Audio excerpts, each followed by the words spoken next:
qui t'arrive.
Salut, que Dieu te bénisse. Regarde-le dans sa voiture avec son GPS. La dame lui dit, à 300 mètres, tournez à gauche. Tournez à gauche. Il s'exécute vite parce qu'il se dit dans sa tête, ah, cette dame-là qui parle, elle connaît le chemin mieux que moi. Mais tu doutes de Dieu qui connaît ton destin mieux que toi-même. Je vais tester ton obéissance. Fais 3 pas en avant, un quart de tour à gauche, puis tape 3 fois dans les mains. Allez, on y va. 1, 2, 3. Danse. Non, je vous ai pas vu le faire. On y va. 1, 2, 3.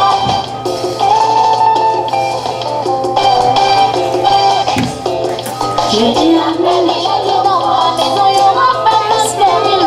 Je dis la même chose, les meurtriers sur nos sangs derrière. Je dis la même chose, et moi je serai tellement à cœur. Je dis la même chose, j'espère en l'éternel, je ne serai pas confus. Je dis la même chose, je ne crois pas que mon pied chance à l'heure. Je dis la même chose, je me forger contre moi sans effet. Je dis la même chose, je devant la guerre et même pas contre je dis la même chose, plus que vainqueur, toi qui m'as aimé. Je dis la même chose, je ne me donnerai la victoire sur tous mes énergies. Se lèveront contre moi. Je dis la même chose, je dirai honte tous mes ennemis. Ils viendront par ce chemin, s'enfuiront par ce chemin. Comme ils tombent à ma gauche, il à mon côté. Je ne serai pas atteint, moi je ne serai pas atteint. Les richesses des nations reviendront vers moi.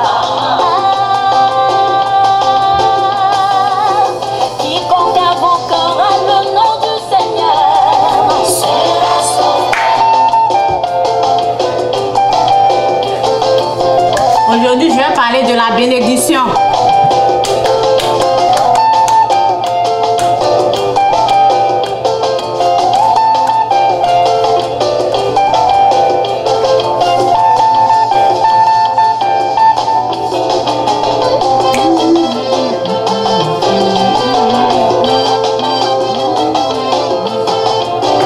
Jésus est Seigneur, que Dieu vous bénisse.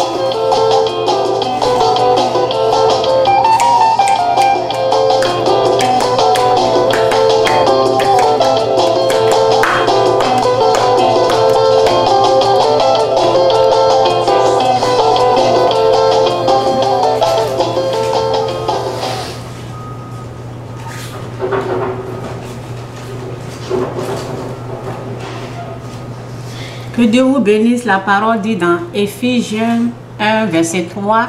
Béni soit Dieu le Père de notre Seigneur Jésus-Christ. Béni soit Dieu le Père de notre Seigneur. Ceux qui pensent que Jésus-Christ n'est pas Seigneur, en tout cas, c'est que vous ne croyez pas à la Bible, parce que c'est écrit là, dans Éphésiens 1, verset 3. Béni soit Dieu le Père de notre Seigneur Jésus-Christ, qui nous a bénis de toutes sortes de bénédiction spirituelle dans les lieux célestes en Christ. Ok? Il faut savoir que la bénédiction, ça vient du Christ. Béni soit Dieu le Père de notre Seigneur Jésus-Christ, qui nous a bénis de toutes sortes de bénédictions spirituelles dans les lieux célestes. La bénédiction de Dieu, ça ne se trouve pas sur cette terre. Ok? Ça est dans les lieux célestes. En Jésus-Christ. Donc, la bénédiction de Dieu, là, c'est en Jésus-Christ. Ok? Si tu acceptes Jésus-Christ comme ton Seigneur et Sauveur, tu es béni de toutes sortes de bénédictions spirituelles dans les lieux célestes en Jésus-Christ. Il faut être conscient de ça. Ok? Il faut être conscient de ça. Et il faut savoir comment ça fonctionne. Ok? J'ai parlé de la bénédiction parce que plusieurs fois j'ai fait des vidéos, j'ai expliqué ce qu'il faut faire, ce qu'il ne faut pas faire. Ok? J'ai parlé de la bénédiction de Dieu, ça existe, mais c'est en Jésus-Christ, dans les lieux célestes. Ok? Si tu crois que Jésus-Christ est Seigneur, si tu crois que Jésus-Christ est venu te sauver de tes péchés, il est Fils de Dieu, il est Seigneur, tu as cru, tu as confessé, tu as donné ta vie en Christ, tu es béni. Tu es béni. Tu es déjà béni. Ok? Maintenant, lorsque Dieu te bénit, il y a des actes que tu poses, il y a des actions que tu poses. C'est de ça que je vais parler. Il y a des choses que tu fais. Donc, je vais parler de ça. Je vais vous montrer. Les gens parlent des plantes que les gens plantent en Israël. Donc, je vais vous montrer 2 vidéos où les gens sont en train de planter en Israël. Est-ce qu'il faut vraiment faire ça pour être béni? Non. Non, tu n'as pas besoin, ok? Et tu n'as pas besoin de vraiment faire ça. Mais si tu veux le faire, tu peux le faire, il n'y a pas de problème. Ben, c'est pas une obligation, tu es déjà béni. Lorsque tu acceptes Jésus-Christ comme Seigneur, tu es déjà béni. Ok? Il ne faut pas que les gens vont vous mentir. Il faut aller en Israël. Il y a quelqu'un qui disait, oui, lorsque lui, il est attaqué par les sorciers, il va en Israël pour se protéger. Non, Dieu, il est partout. Dieu, il est omniprésent. Il est partout, présent en tout moment, en tout temps. Il est là, il est partout. Il est omniprésent, il est partout. Tu n'as pas besoin de payer ton billet d'avion pour aller en Israël pour que Dieu te protège. Non, ça, ce sont des mensonges. Donc, ok, et j'ai expliqué, parce que la personne disait, lorsque les sorciers l'attaquent, c'est que la personne ne connaît pas le sorcier, parce qu'il dit les sorciers, le sorcier il est unique, c'est Satan, c'est son esprit qui est sorcier. Il faut savoir qui est sorcier, et il faut savoir qui t'attaque, et il faut savoir pourquoi tu es attaqué. Lorsque la présence de Dieu te quitte, c'est là que l'ennemi peut t'atteindre. Lorsque Dieu est présent, tu n'es pas atteint. Lorsque Dieu est là, hein, tu es sous la couverture de Dieu, sous la protection de Dieu. On ne peut rien faire contre toi. On ne peut même pas t'attaquer. La personne qui pense que les sorciers se lèvent contre lui et il doit aller en Israël pour se protéger, ce sont des mensonges. Dieu, il est partout. Donc, si dans tes sommets, dans tes rêves, si tu n'arrives pas à dormir, il faut savoir que c'est parce que Dieu n'est pas d'accord avec toi quelque part. Ok? Tu n'es pas dans la volonté de Dieu, donc la présence de Dieu n'est pas là. Tu es sorti de la présence de Dieu, c'est pour cela que tu es attaqué. Donc si tu es sous sa couverture, si tu es sous, comment on appelle, le parapluie, c'est comme un parapluie, tu es là, pour ne pas que la pluie te tape. Si toi tu sors là, tu vas là, tu seras attaqué. Donc si tu vois les attaques dans ton sommeil, il faut savoir que la prière qu'il faut faire, c'est Seigneur, pardonne-moi mes offenses. moi aussi, aide-moi à pardonner ceux qui m'ont offensé. C'est vice-versa. Tu pardonnes ceux que tu as offensés. Et, oui, c'est ça. Pardonne-moi mes offenses. Et aide-moi à pardonner ceux qui m'ont offensé. Tu fais cette prière-là, tu vas bien dormir. Mais lorsque tu ne fais pas cette prière-là, pour ceux qui t'ont offensé, pour que tu puisses pardonner ceux qui t'ont offensé, la nuit, tu ne vas pas bien dormir parce que tu as la haine en toi. La haine, c'est un chemin que Satan peut utiliser pour t'atteindre. Donc, je prie, Seigneur, aide-moi à bien expliquer ce que tu m'as montré. Merci, Saint-Esprit, pour tout. Nous avons besoin de ta présence. Je prie pour tous ceux qui sont là. Aide tous ceux qui sont en train d'écouter. Ouvre les oreilles spirituelles, les yeux spirituels pour qu'ils puissent entendre, comprendre ta parole. Pour savoir, pour connaître ta bénédiction, ce que ça veut dire vraiment. Merci, Père, au nom de Jésus. Que Dieu vous bénisse. Amen. Donc, c'est ça. Béni de... Oui.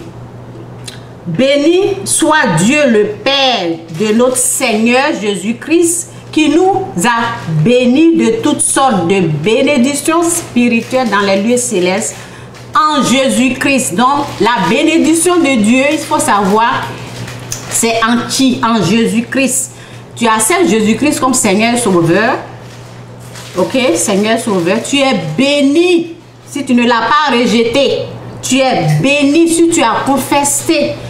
Tu es béni de toutes sortes de bénédictions spirituelles dans les lieux célestes en Jésus-Christ. Et cette bénédiction-là, il y a des actions, il y a des actes que tu poses. Quand je parle de la bénédiction, je dis de donner l'argent aux pauvres. Parce que Dieu s'est fait pauvre pour que toi, tu sois riche. Donc, le pauvre représente Dieu. Donc, il s'est fait pauvre pour que toi, tu sois riche. Donc, si un pauvre, arrêtez. Tu peux faire une noise. Non? Stop, stop, stop. On va eat in your room. Stop. Donc, le pauvre représente Dieu. Ok? Et j'ai dit dans les autres vidéos, le pauvre là, le pauvre qui vient à toi, parce qu'il y a des faux, il y a des gens qui ne sont pas pauvres, qui vont se... put that to the garbage. Garbage. Il y a des gens qui vont se faire pauvres, mais ils ne sont pas pauvres, ce sont les paresseux. Donc, il faut savoir qui est pauvre. Donc, j'avais dit, lorsque je parlais de la bénédiction, j'avais dit, le pauvre, au fait, Dieu, excusez-moi, Dieu amène le pauvre pour te bénir toi. Dieu amène le pauvre devant toi pour ouvrir la porte. Ok? On dit notre bénédiction là se trouve dans les lieux célestes. Dieu t'amène le pauvre pour t'ouvrir une porte. Et le vrai pauvre que Dieu t'amène, Dieu même a dit le pauvre c'est lui. Si tu donnes à manger à celui qui a faim, c'est à moi que tu as faim. Si tu rends visite à quelqu'un qui est en prison, c'est à moi. C'est dans Matthieu 25. Ok? Donc, tout ça là, Dieu dit que c'est à lui. Donc, le pauvre, il s'est fait pauvre pour que toi, tu sois riche. Donc, Dieu t'emmène, si Dieu veut te bénir, si Dieu veut t'ouvrir une porte, parce que je vais dire, si tu as 1 million, si tu as l'argent, l'argent ne suffit pas. Il faudrait que Dieu t'ouvre une porte spirituelle, ok? Pour descendre ce que tu as besoin. C'est la bénédiction. Pour que Dieu puisse t'ouvrir une porte, il va t'emmener un pauvre. Un pauvre, et le pauvre va te demander de l'eau, transport. Le pauvre ne va pas te demander des grosses sommes. La personne qui est pauvre que Dieu t'amène pour t'ouvrir une porte au ciel, dans les lieux célestes, c'est quelqu'un qui va demander transport, de l'eau, la nourriture à manger. Il ne va pas te demander des grandes choses. Il va te demander des petits, vous voyez, transport, ok?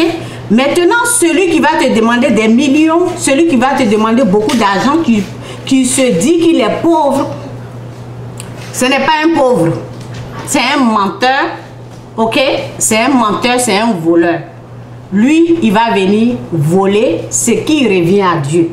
Donc, on fait attention. Le vrai pauvre là, c'est Dieu qui le conduit à toi pour te bénir, pour me bénir, pour m'ouvrir une porte. Ok? Donc, c'est un peu ça pour la bénédiction. Et, ok, donc, je vais parler un peu de Jacob. Parce que je vais parler de Jérusalem, je vais parler des plantes. Donc c'est pour cela que j'ai parlé de Jacob. Vous savez, ça c'est quoi ça? Ok. Donc Jacob lutte avec Dieu. Ok. C'est Jacob. Dieu a changé le nom de Jacob. C'est son nom qui est Israël. Ok. Jacob, c'est le fils d'Isaac, Isaïe, ou bien je ne sais pas comment. Ok. Lui, c'est. Attendez, je vais voir bien son nom.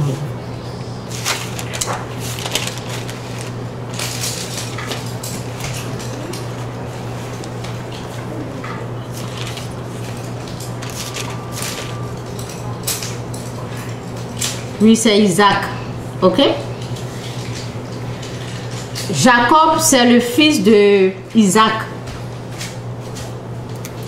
Donc, l'enfant de Rebecca, sa femme. Ok? Donc, c'est Jacob. Ok? La parole dit dans Genèse 32 que Dieu nous aide avec sa parole au nom de Jésus. Amen.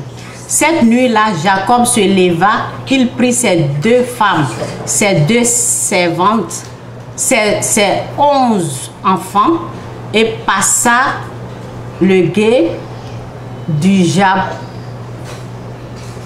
Jabbok. Il leur fit passer de tort et fut aussi passé ce qui lui appartenait. Jacob resta seul. Or, quelqu'un lutta avec lui jusqu'au lever de l'aurore. Ok? L'homme, voyant qu'il ne pouvait pas, ok? Donc, ici, on parle de Dieu, ok? Donc, souvent, c'est comme l'ange qui lutta avec Jacob, mais c'est de Dieu qu'ils sont en train de parler. Dieu et puis Jacob, ce qui s'est passé entre lui et Jacob.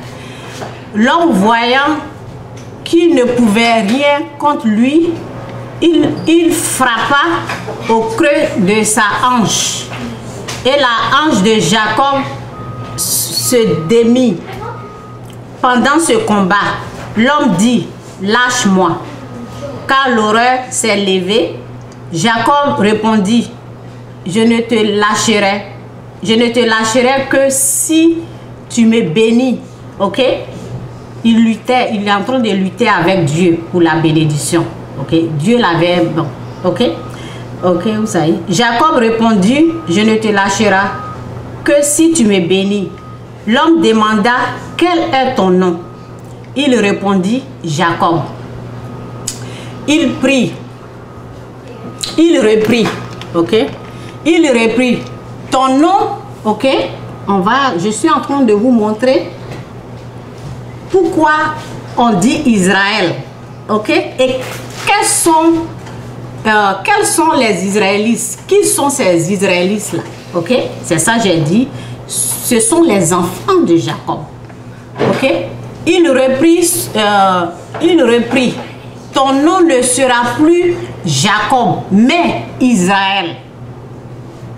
Ton nom ne sera plus Jacob, mais Israël. C'est-à-dire, Dieu lutte. La signification d'Israël, c'est Dieu lutte. Ils ont lutté. Donc, c'est pour cela qu'il a changé son nom. Son nom était Jacob. Donc, c'est Israël, c'est le peuple israélite que Dieu a aidé pour traverser la mer Rouge. Donc, c'est le peuple de Dieu. Ok? Donc, qu'est-ce qu'il a dit? Ton nom ne sera plus Jacob, mais Israël. C'est-à-dire, Dieu lutte. Parce que tu as lutté avec Dieu et avec des hommes. Et tu l'as emporté. Jacob demanda, fais-moi connaître ton nom. Je t'en prie. Mais il répondit, pourquoi me demandes-tu mon nom? Ok? Et là, il le bénit. Ok? Donc, lorsque Dieu, ici dans Deutéronome, parce que je n'ai pas trouvé C'est là quelque part, mais ça va me prendre le temps, ok? Vous, si vous voulez, vous pouvez lire Deutéronome 28. On parle de la bénédiction. Et dans Deutéronome 28, de 1 jusqu'à chose, au milieu, quelque part là-bas, je n'ai pas le temps de retrouver, c'est dit, la personne qui bénit Israël, Dieu va bénir Israël. La personne qui va maudire Israël, Dieu va le maudire. La personne qui fera la guerre à Israël, Dieu fera la guerre à Israël. Ok? Donc, pourquoi je parle d'Israël? Parce que je vais vous montrer les plantes. Je vais vous montrer les plantes. Ça veut dire que quand tu es avec Israël, lorsque tu ne combats pas Israël, tu fais du bien à Israël. Tu donnes tu donnes de l'eau aux Israélites. Tu leur donnes la nourriture, ok? Tu leur fais du bien, Dieu te bénit parce que c'est le peuple de Dieu. Ce sont les enfants bénis de Dieu, ok? Ce sont des descendants de Jacob qu'il a changé son nom pour les appeler Israël, ok? Si tu es en guerre avec Israël, tu es en guerre avec Dieu. Ok? C'est ce que ça veut dire, c'est ce que la Bible dit. C'est un peuple béni de Dieu, ce sont les enfants de Jacob. Ok? Ce sont Isaac, ok?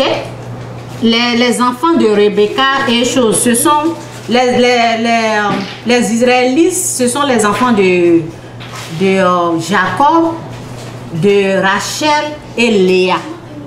Et ses servantes. Vous avez compris? Lisez la Bible parce que Léa était la plus aimée. Non, c'est Rachel qui était la plus aimée. C'est Rachel que Jacob voulait. Donc, il a travaillé pendant 7 ans, ok? Chez l'oncle de Rebecca. Ok? Lorsqu'il a volé, ok, la bénédiction qui revenait à son frère. Sa mère lui a dit, il faut aller chez ton oncle pour ne pas que ton frère te tue. Vous connaissez l'histoire. C'est là-bas, il est parti et il devait se marier là-bas. Ben, son oncle l'a fait travailler pendant 7 ans. Et il lui a donné sa grande soeur, oui. Et lui, il voulait la petite. Et il a dit non, il faut respecter la tradition. Et il devait travailler encore 7 ans. Donc, ce sont ces enfants-là, les enfants-là qui sont les enfants de Jacob. Ce sont eux, Israël. Vous comprenez un peu? C'est eux, Israël. Donc, ces gens-là, si toi, tu les bénis, Dieu te bénit. Tu les maudis, Dieu te maudit. C'est comme ça. Tu les combats, Dieu va te combattre. Ok? Donc, c'est comme ça. Donc, Israël est béni. La terre là est bénie par Dieu. Donc, c'est pour cela, les gens font l'alliance avec Israël. Parce que je vais vous montrer les plantes. Donc, je pense que j'ai bien expliqué. Et je dois descendre tout ça là, vous montrer ce que les gens font là-bas. Ok? Donc, je vais aller dans les vidéos pour vous montrer. Ok? Je vais vous montrer. Même notre président, ok, moi je suis ivoirienne, même Alassane Dramane Ouattara, le président de la Côte d'Ivoire, il a fait alliance avec Israël. Ok, je vais vous montrer la vidéo tout à l'heure, mais je vais vous montrer ça d'abord. Donc, tout ce que je vais dire, parce que quand je vais montrer la vidéo, je ne vais plus parler. Tout ce que je vais vous dire, c'est qu'il faut trouver les bonnes organisations. Ok? Ne vous faites pas arnaquer par des voleurs. Parce qu'il y a des voleurs qui sont là aussi. Ok? Pour vous dire, oui, on va prendre l'argent pour aller et puis ils ne vont pas faire. Okay. Moi, par exemple, je n'ai pas encore fait ça. Là, ok? Mais si j'ai eu l'occasion un jour, ben, si je veux faire, je vais le faire. Ce que j'ai fait, en 2011, on m'a appelé. J'étais chez moi, mon téléphone a sonné. On me dit, moi-même, je connais l'histoire d'Israël. Et j'ai su l'émission, on explique tout. Oui, si tu bénis Israël, Dieu te bénit, des choses comme ça.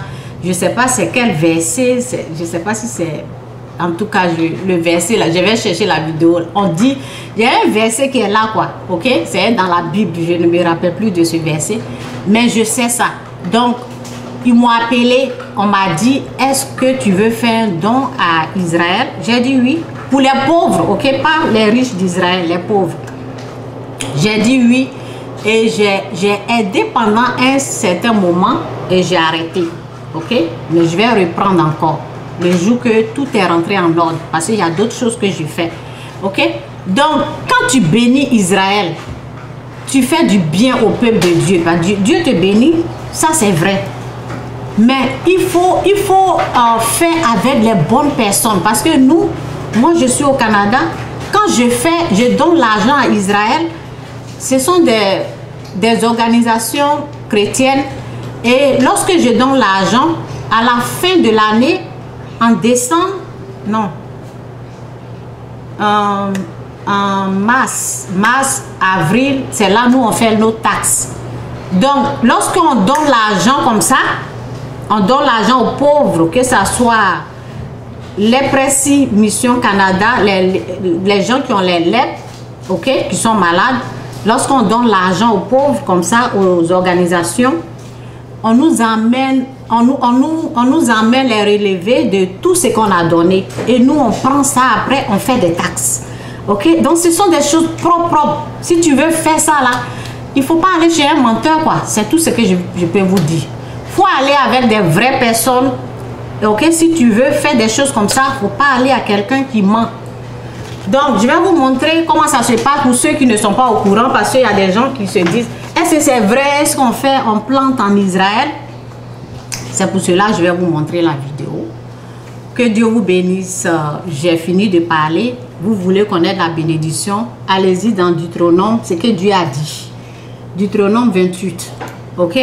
Et quand tu es en Christ, il faut savoir que tu es béni. Il ne faut pas que quelqu'un va te mentir pour dire, viens faire ça, viens te laver ici, viens faire ceci pour être béni. Dès que tu acceptes Jésus-Christ comme Seigneur et Sauveur, tu es déjà béni. Ok? Que Dieu vous bénisse. Mais il y a des actions qu'on pose. Il y a des choses qu'on fait pour que Dieu nous ouvre la porte. J'ai parlé des pauvres. Ok? Donc, je vais vous montrer la vidéo. Je vais enlever ça.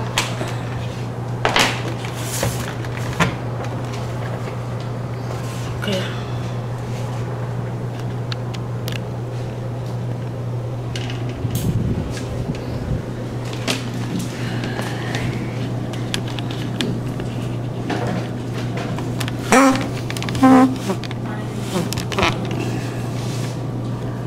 You guys okay? Are you done? Oh, no, yeah. I am not doing that because I've seen my face. Be quiet. Voilà scellé l'alliance avec Israël. Les pèlerins ivoiriens de décembre 2017 ont décidé de participer à la reforestation d'Israël au cours de leur séjour. Planter un arbre en terre sainte est un rituel qui répond à un principe spirituel. C'est d'ailleurs pour cette raison qu'une prière est dite avant. Au-delà de l'aspect spirituel, les pèlerins contribuent ainsi à faire reculer le désert. Ce que nous venons de faire est assez symbolique. C'est un acte de foi que nous avons posé et nous pensons aussi que les retombées seront à la dimension de nos attentes. Je pense que j'ai posé le plus grand acte du monde. C'est une grâce que Dieu m'a faite d'être au nombre de ceux qui viennent pour participer au planting. Au total, ce sont plus de 200 arbres qui ont été plantés ce jour par les chrétiens évangéliques et protestants dans la localité de Golani, en Galilée. Israël est un pays désertique où 10% de la population vit dans le désert. Donc en chiffres, ici, la superficie de la Terre Sainte s'élève à 21 000 km². Donc donc deux tiers, c'est désertique. Donc paysage aride, sauvage, où il n'y a quasiment rien qui ne pousse, mais quand même l'État a pu réussir à planter, refleurir une grande partie de cette zone aride. Le planting d'arbres est un acte que posent la plupart des visiteurs de passage en Israël. Comme eux, les pèlerins évangéliques et protestants venus de Côte d'Ivoire attendent que cette action leur soit bénéfique, tout comme à leurs différentes familles et à leur pays, afin que la paix y règne.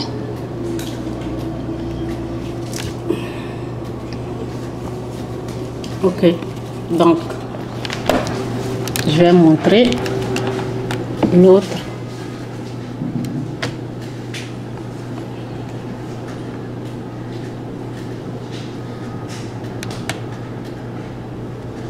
Le président Alassane Ouattara a été marqué encore hier dimanche par un planting d'arbres dans la forêt des Nations de Jérusalem.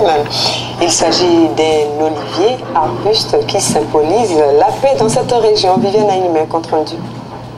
Autre acte symbolique pour marquer le renouveau des relations entre la Côte d'Ivoire et Israël, le président de la République a été convié à un planting d'arbres dans le bosquet des Nations de la forêt de Jérusalem. Un acte qui en Israël n'est pas considéré comme un acte banal. En effet, dans ce périmètre aménagé où les autorités en visite en Israël sont conviées à planter un arbre, tout arbre planté par une personnalité étrangère est considéré comme un lien symbolique entre Israël et la nation représentée par cette autorité. Avant que le président de la République ne procède au planting de son arbre, M. Gaël Grunewald, le président du Fonds national juif qui œuvre pour le développement des forêts autour de Jérusalem, lui a exprimé sa gratitude pour l'estime qu'il porte à l'État d'Israël. Cet arbre que vous avez planté sur la terre de Judée, Monsieur le Président, proclame dans le ciel où il s'élève l'amitié de la Côte d'Ivoire et d'Israël. Puissions-nous demain ensemble et fraternellement unis goûter aussi ces fruits. Le président de la République a dit encore une fois sa volonté de raviver les